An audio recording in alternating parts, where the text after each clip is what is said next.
अभी मोदी ने गारंटी लाई।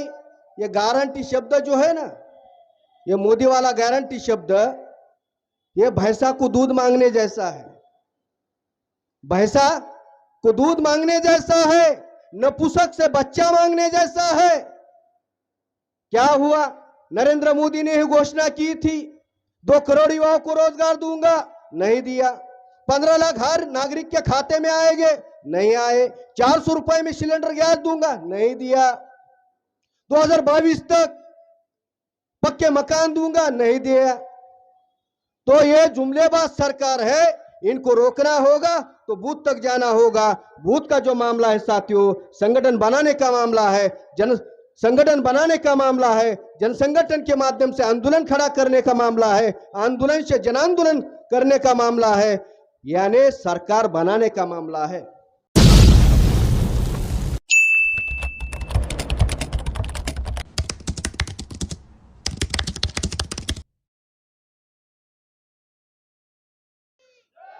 साथियों, आज के कार्यक्रम की अध्यक्षता माननीय आदरणीय वामन मेश्राम साहब, राष्ट्रीय नेतागण और बंधु और भाइयों,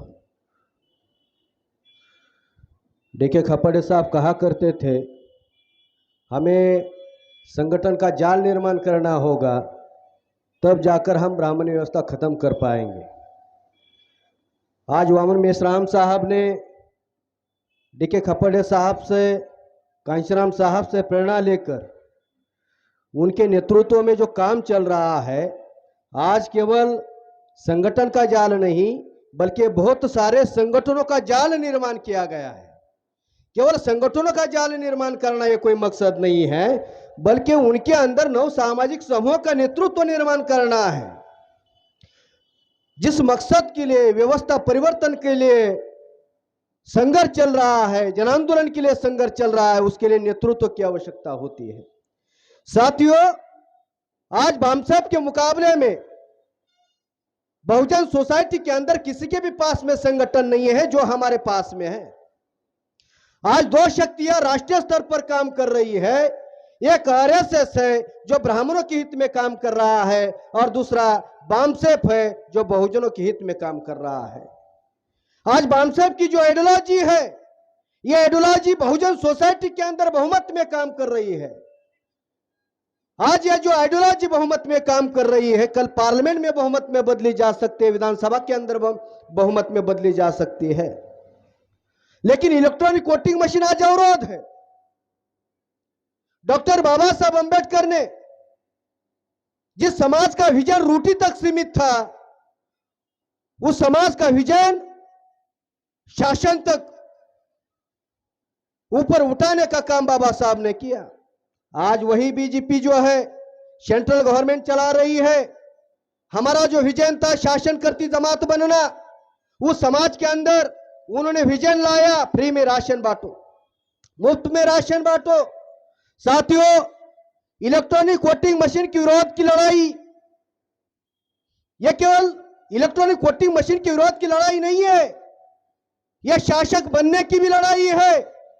जिसका बूथ होता है उसका एमपी होता है, जिसका बूथ होता है उसका एमएलए होता है, जिसका बूथ होता है उनकी सरकार होती है। मेश्राम साहब ने कहा बूथ कमेटी का गठन करना है। बूथ कमेटी का गठन होता है तो इलेक्ट्रॉनिक वोटिंग मशीन फोड़ने के लिए भी कामयाब हो गए और शासक बनने के लिए भी कामयाब हो गए। आज ईवीएम तुम्हारा हमारा वोट, अगर आपकी विधानसभा से, लोकसभा से, बूथ से 0 कर रहा है तो हमारी वैल्यू 0 है। डॉक्टर बाबा साहब अंबेडकर ने जो वोटिंग का राइट दिया है 326 आर्टिकल के तहत, वो वोटिंग का राइट इलेक्ट्रॉनिक वोटिंग मशीन के कारण 0 किया जा रहा है। तो इलेक्ट्रॉनिक वोटिंग मशीन को हटाना जरूरी है, और वोट के अधिकार में सभी अधिकार शामिल है। केवल ये जो वोट का अधिकार है, ये वोट का अधिकार नहीं है, वोट के अधिकार में सभी अधिकार शामिल है। अगर वोट से शासक बनना और बनवाने का अधिकार है तो कानून भी बनवाने का अधिकार है। अगर हमारा वोट 0 होता है तो पार्लियामेंट में हम कानून बनाने के लिए नहीं जा पाएंगे, तो साथियों इलेक्ट्रॉनिक वोटिंग मशीन हटना जरूरी है। अभी मोदी ने गारंटी लाई, ये गारंटी शब्द जो है ना, ये मोदी वाला गारंटी शब्द, ये भैंसा को दूध मांगने जैसा है। भैंसा को दूध मांगने जैसा है, नपुंसक से बच्चा मांगने जैसा है। क्या हुआ? नरेंद्र मोदी ने ही घोषणा की थी 2 करोड़ युवाओं को रोजगार दूंगा, नहीं दिया। 15 लाख हर नागरिक के खाते में आएंगे, नहीं आए। 400 रुपए में सिलेंडर गैस दूंगा, नहीं दिया। 2022 तक पक्के मकान दूंगा, नहीं दिया। तो ये जुमलेबाज सरकार है, इनको रोकना होगा तो बूथ तक जाना होगा।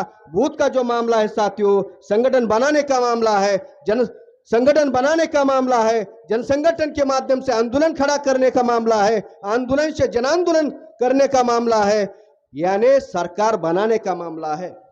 लास्ट में मैं इतना ही कहना चाहता हूं, मेश्राम साहब ने जो भी हमें आदेश दिया है उस आदेश का पालन करना है, बूथ बूथ तक पहुंचना है। और अंत में इतना कहूंगा, बाबा तेरा दूजा नाम कांशीराम, कांशीराम कांसी तेरा दूजा नाम वामन मेश्राम, मेश्राम। धन्यवाद।